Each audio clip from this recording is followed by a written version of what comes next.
तो hello everyone, कैसे हैं आप सभी। उम्मीद करते हैं मस्त होंगे, स्वस्थ होंगे और अपनी पढ़ाई कर रहे होंगे। इससे पहले हम लोगों ने सदिश क्या है, विस्थापन सदिश, अलग अलग प्रकार के सदिशों का जो है वर्णन कर चुके हैं। आज हम लोगों के पास जो टॉपिक है वो है परिणामी सदिश व उसका दिशा निकालना। ठीक है, कैसे हम किसी भी परिणामी सदिश का दिशा निकालेंगे और उसका परिमाण ज्ञात करेंगे, तो इस पर हमारा टॉपिक है। तो चलिए आज का चर्चा जो है शुरू करते हैं। क्या होता है परिणामी सदिश। जैसे फॉर एग्जाम्पल ये समझो, हम लोगों के बीच ये एक कोण बना, ठीक है। इन दोनों के बीच का जो है मुझे क्या निकालना है, परिणामी निकालना है। तो इनके बीच से हम क्या करेंगे, एक रेखा खींचेंगे और इनके बीच में कितना कोण बन रहा है ये देखेंगे। ठीक है, इसी से हमारा जो होता है परिणामी सदिश वेक्टर आर जो होता है डिस्कवर होता है। तो देखते हैं, हमारे पास एक डायग्राम है जिसमें वेक्टर ए और वेक्टर बी है। ठीक है, दो आपके पास रेखा है, दोनों रेखा जो है पॉइंट ओ से कनेक्ट है और इनके बीच एक रेखा है जो कैपिटल आर से है। हमें क्या करना है, इन दोनों के बीच क्या निकालना है, परिणामी सदिश। तो हमारे पास ए से बी तक का जो कोण है वो क्या है, थीटा है। जबकि जो हमारा परिणामी सदिश वेक्टर आर है उसका झुकाव कोण जो होता है वो हम लोगों को नीचे की तरफ क्या मिलता है, अल्फा मिलता है। ठीक है, तो इसी पे आधारित होता है वेक्टर ए तथा बी के बीच का कोण थीटा हो तो परिणामी सदिश वेक्टर आर का परिमाण आर हो तो वेक्टर आर बराबर जो होता है root under A square plus का B square plus 2ab cos theta होता है। यही हम लोगों के पास परिणामी सदिश का जो होता है वो फॉर्मूला होता है। ध्यान रखिएगा, ये कभी आपको ऐसा भी मिल सकता है जहां R square is equal to आपको मिले ए स्क्वायर प्लस का B square plus 2ab cos theta. ठीक है, तो ये भी हमें प्राप्त हो सकता है। तो जैसे ही हम स्क्वायर हटाएंगे यहाँ रूट लगेगा, तो यही वाली कंडीशन जो है इस फॉर्मूले में हम लोगों को देखने को मिलता है।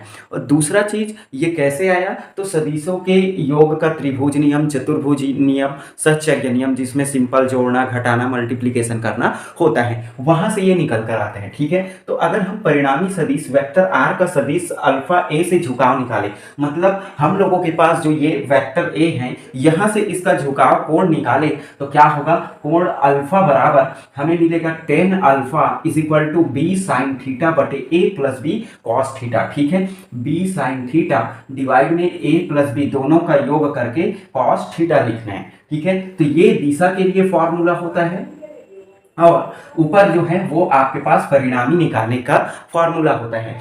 इसमें अब अलग अलग स्थिति होता है, केस होता है। ठीक है, तो केस की चर्चा आइए करते हैं। केस होता क्या है, स्थिति फर्स्ट। ठीक है, इसी को इंग्लिश में केस कहते हैं।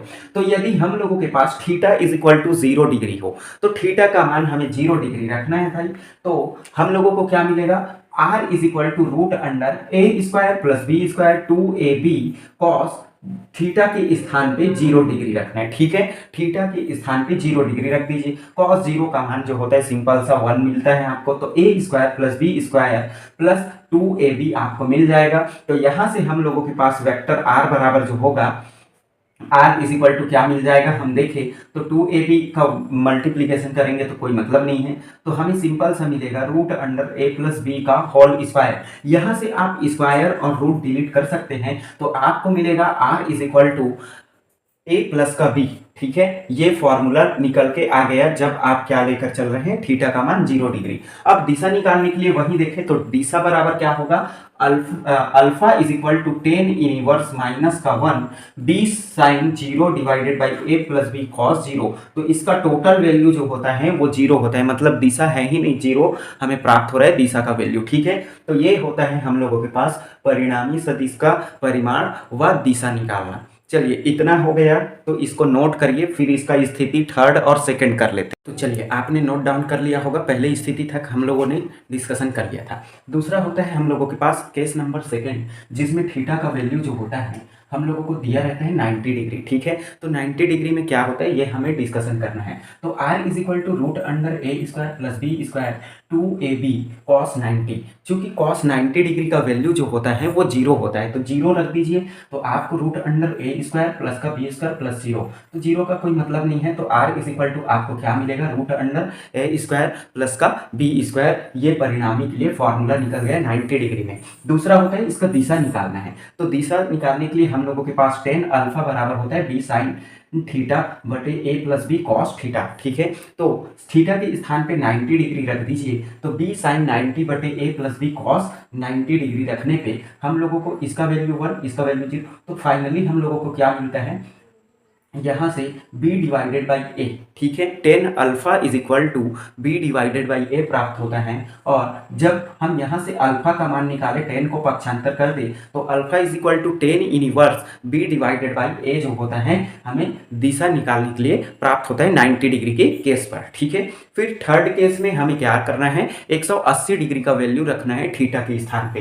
तो ये होगा a square plus B square plus 2ab cos 180 degree, और कॉस 180 डिग्री का वैल्यू माइनस का 1 होता है, तो माइनस का 1 रखने पे होगा क्या, जो वैल्यू होता है वो हमें माइनस में प्राप्त होता है। तो यहाँ हम लोगों को a square plus B square minus का 2ab प्राप्त होगा। चूंकि 2ab जो होता है मल्टीप्लीकेशन से, तो इसको हम 2 बार कर सकते हैं, तो रूट अंडर ए माइनस का बी पूरे का होल स्क्वायर ये मिला। अब यहाँ से रूट प्लस स्क्वायर आप काट सकते हैं, तो आपको आर इज इक्वल टू क्या मिलने वाला है, ए माइनस का बी। अब थोड़ा सा ध्यान रखना, 180 डिग्री में थीटा का वैल्यू माइनस का 1 होता है, तो 0 रखने पे टेन अल्फा का वैल्यू 0 रखने पे हमें जो आपके पास दिशा का निर्देश प्राप्त होगा वो 0 डिग्री ही होगा, क्योंकि उसमें कोई वैल्यू निकल कर आता नहीं है। ठीक है, तो ये तीनों केस हैं। इसके बाद सदिशों का सदिश गुणनफल, सदिशों का अदिश गुणनफल, ये आप पढ़िएगा। हम लोग प्रक्षेप्य गति और परवलयाकार जिसमें क्षैतिज परास, अधिकतम ऊंचाई, उड्डयन का,